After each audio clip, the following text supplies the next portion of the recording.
So interstellar warrior and budget He-Man looky-likey fella Shep Ramsey is on a mission to capture intergalactic despot General Suitor, while given he's kidnapped a literally sitting alien president, but just gets his ass kicked and promptly lets said president fella get strangled before running away like a riot gag.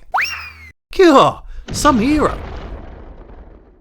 Naturally, his boss reckons that totally failing in doing your one job in saving the president and not cucking out like a total coward just ain't fucking on, son. So he puts him on administrative leave down on Earth, where his damaged spaceship also has to take 6 weeks to recharge, because reasons. So now stuck on Earth and having to kill a whole month and a half of time, or given he don't want to attract more alien bounty hunters to his position by charging up faster, he shamelessly announces how xenophobic he is and how much he totally hates Earthlings. Earthlings. I hate Earthlings. Much like our own Earth leaders, to be fair. Anyway, this total pussy magnet and vending machine botherer soon takes up an offer of a spare room from a local couple who are desperate for the extra income, while given husband Charlie Wilcox is too much of a pussy-o to ask for a promotion at work and is constantly emasculated by his own wife at home. And before you can say, okay, but how the heck has he got 1990s Earth money just laying around, and has this woman really just used every piece of crockery in the house just to make a small dinner for 5, Shep tells them he's just a box standard visitor from France. Okay. But naturally, Charlie's a bit suspicious, well given he later finds a weird alien space shooter under his bed. Though I suppose it ain't that weird to have to stay strapped up in self-defence, or coming from the diverse paradise of France these days. No, you take picture, no? I can film what I want. Why, what the fuck you want? I'm allowed to. I'm allowed to. You're not allowed to be here. Anyway, like most closeted middle-aged men in the 20th century when they find phallic things in the bedroom, he just can't resist fondling it and soon sprays his load all through the walls, which unfortunately gives the alien bounty hunters a brief read on poor oblivious Shep's location, who's too busy benching various pieces of garden equipment and also 2 midget humans to notice a man's discharge seeping through the walls and shit. And whilst Chaz heads off to work the next day, Shep gets busy manhandling his landlord's bug-eyed wife after he mistakes her screaming at the TV for being in danger, which is the exact same excuse my mate Dave tried out when he got caught red-handed fondling a nudie naked mannequin in Primark.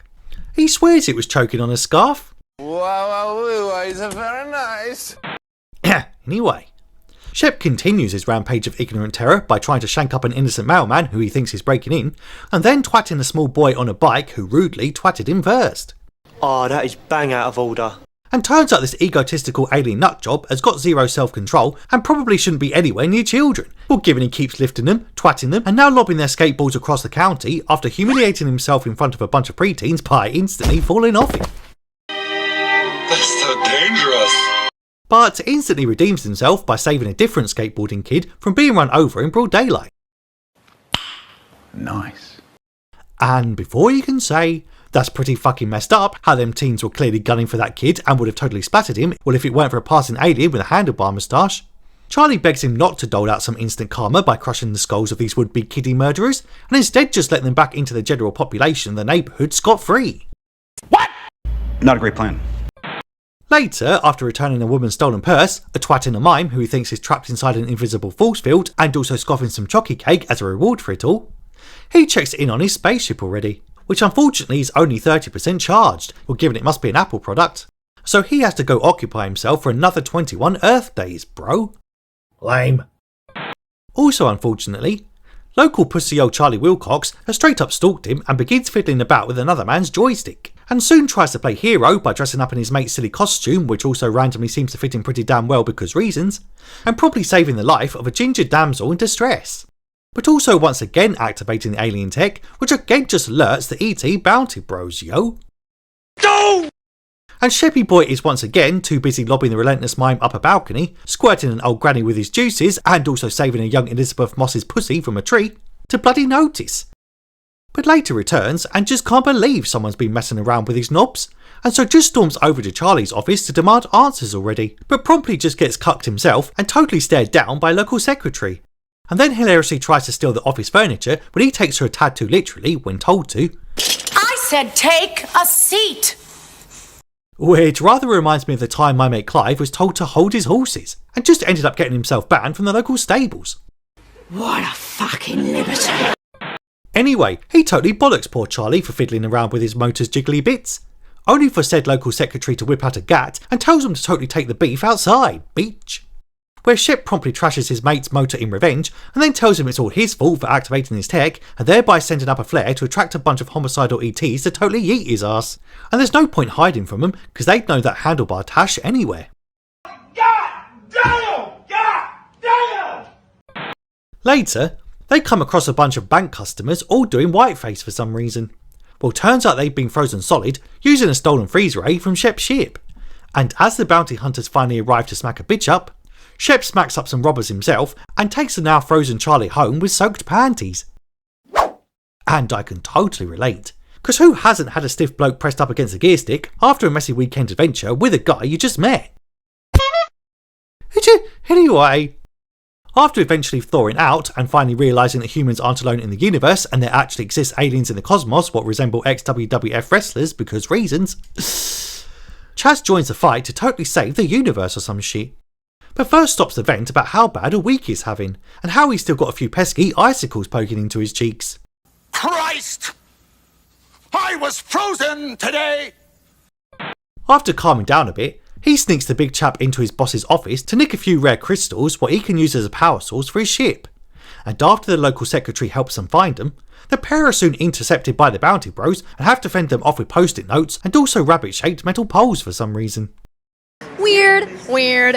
Once outside and safe though, Shep reveals that he's going to do one of them self-sacrifice things and sod off early. Now he's just a walking target attracting more and more alien nutters to their planet. And given he's now grown rather fond of Charlie and his bug-eyed wife and kids, he don't want to put them in any more danger, yo. Aww. I totally get it.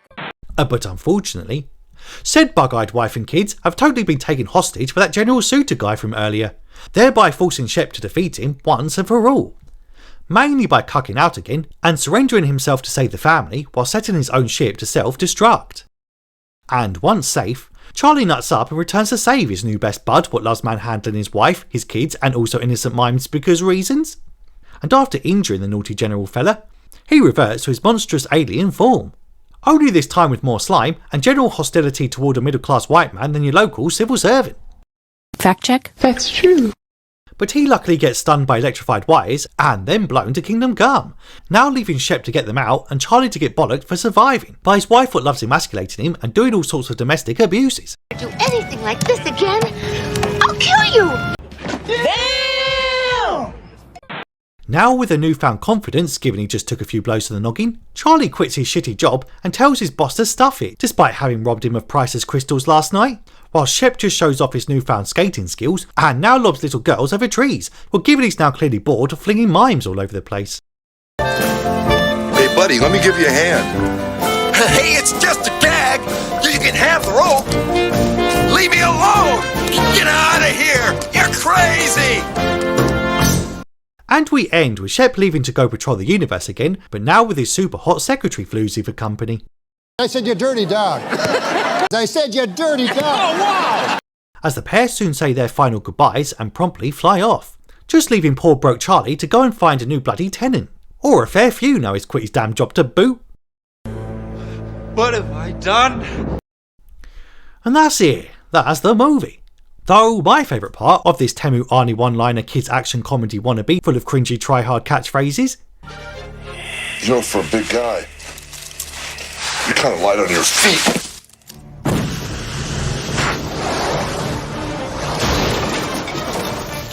Have a nice flight, Camel-Breath. Was his wife being so goddamn unattractive that she has to dress up in a wig to be remotely fuckable to her own hubby, and he still ends up rejecting her. Oh, that's cold. Yeah, that makes sense.